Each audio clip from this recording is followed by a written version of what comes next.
ଆଜି ମୁଁ କୋବି ଆଳୁ ତରକାରୀ କରିବାକୁ ଯାଉଛି। ତ କୋବିକୁ ପ୍ରଥମ କାଟିକି ଧୁଆଧୁଇ କରିକି ମୁଁ ରଖିଛି ଗୋଟେ ଜାଗାରେ। ତ ଏବେ ତା ଦେହରେ ଆଳୁ ପଡ଼ିବ, ଏବେ ଦେଖଉଛି। ତ ଗୋଟେ ଜାଗାରେ ମୁଁ ଆଳୁକୁ କାଟିକି ରଖିଛି ଲମ୍ବା ଲମ୍ବା କରିକି। ତ ଏବେ ତାକୁ ମୁଁ ହଳଦୀ ଲୁଣ ଦେଇକି ସନ୍ତୁଳିବା ପାଇଁ ଆରମ୍ଭ କରୁଛି।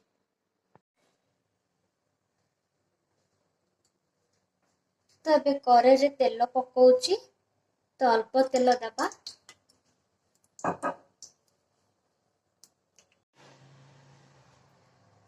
ତ ତା ଦେହରେ କୋବିକୁ ତା ଦେହରେ ପକେଇଦବା।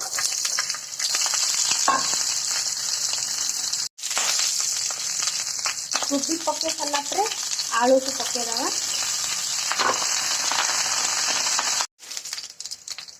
ସବୁ ପକେଇ ସାରିଲା ପରେ ତା ଦେହରେ ଲୁଣ ଦେବା ସନ୍ତୁଳିବା ପାଇଁ।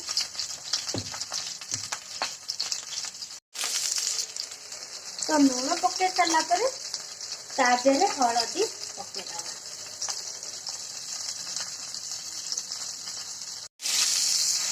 ତ ସବୁ ପକେଇ ସାରିଲା ପରେ ତାକୁ ଟିକେ ସନ୍ତୁଳି ଦେବା। ଟିକେ ହାଲକା ଭାବରେ ତାକୁ ସନ୍ତୁଳି ଦେବା କୋବି ଆଳୁକୁ।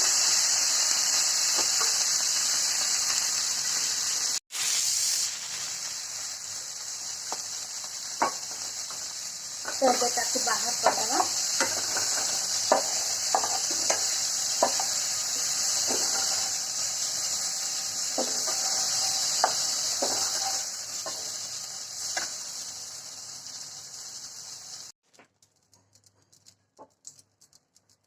ତ ଏବେ ଗୋଟେ ଜାଗାରେ ମୁଁ ବାହାର କରିଦେଲି। ଏବେ କରେଇରେ ତେଲ ପକଉଛି।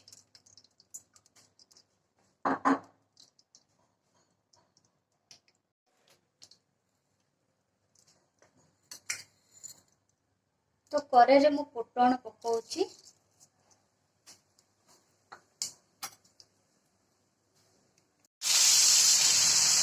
ତ ଟମାଟୋ ପକେଇ ସାରିଲା ପରେ ତାକୁ ଟିକେ ଢାଙ୍କି ଦେବା।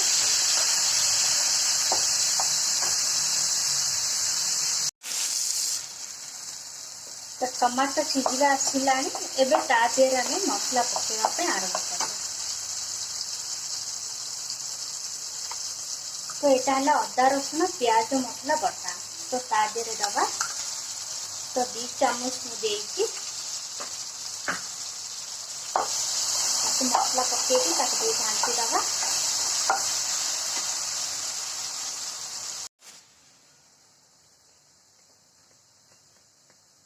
ତ ତା ଦେହରେ ଲୁଣ ପକେଇବା।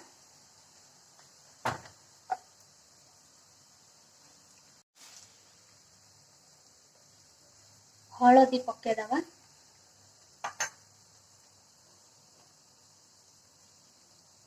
ଲଙ୍କା ଗୁଣ୍ଡ। ତ ସବୁ ପକେଇ ସାରିଲା ପରେ ତାକୁ କଷିଦବା।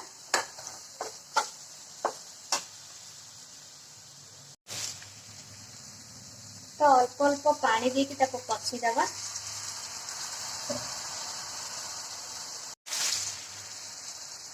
ତ ଅଳ୍ପ ଅଳ୍ପ ପାଣି ଦେଇକି କଷିଲେ ମସଲାଟା ଯେତେ କଷିଲେ ସ୍ୱାଦ ଲାଗିବ। ଆପଣମାନେ ପାଣି ଦେଇକି ବି କଷି ପାରିବେ।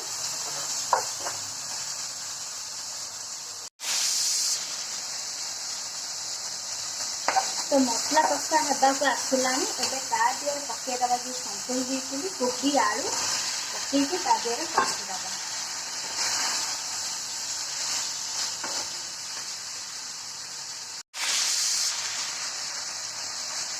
ତ ଏବେ ତା ଦେହରେ ପକେଇଦବା। ତ ଏଇଟା ହେଲା ମିଟ୍ ମସଲା। ବାସ୍ନା ପାଇଁ ବହୁତ ବଢ଼ିଆ ଲାଗିବ ମିଟ୍ ମସଲା ପକେଇଲେ। ତ ପକେଇ ସାରିଲା ପରେ ମୁଁ ତାକୁ ଏବେ କଷିଦେବି। କଷି ଦେଇକି ଆପଣମାନେ ଏମିତି ଥରେ ରାନ୍ଧନ୍ତୁ, ବହୁତ ବଢ଼ିଆ ଲାଗିବ। ତ ମୋର କଷା ହେଇଗଲାଣି। ଏବେ ତା ଦେହରେ ଆମେ ସିଝିବା ପାଇଁ ପାଣି ଦେବା। ତ ପାଣି ଆମେ ଅଳ୍ପ ପାଣି ଦେଇଦେବା ସିଝିବା ପାଇଁ।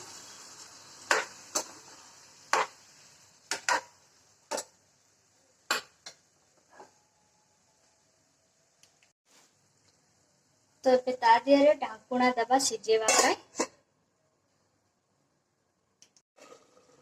ତ ଏବେ ଦେଖିବା କୋବି ଆଳୁ ତରକାରୀ ସିଝିଲା କି ନାହିଁ। ଏବେ ଦେଖିବା। ତ କୋବି ଆଳୁ ତରକାରୀ ହେବାକୁ ଆସିଲାଣି। आउ सिझी भी गलानी तो ता दिहरे आमे एबे धनिया पत्र जो रखिथिली काटिकी तेबे ता दिहरे पकेइदबा।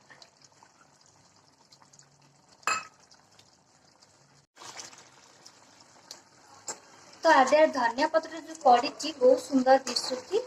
थरे आपण माने कोबी आलू तरकारी रांधिकी खाआंतु बहुत बढ़िया लगे। परोठा संगे भी खाई परिबे, रुटी संगे भी खाई परिबे, तो भात संगे भी आपण माने खाई परिबे।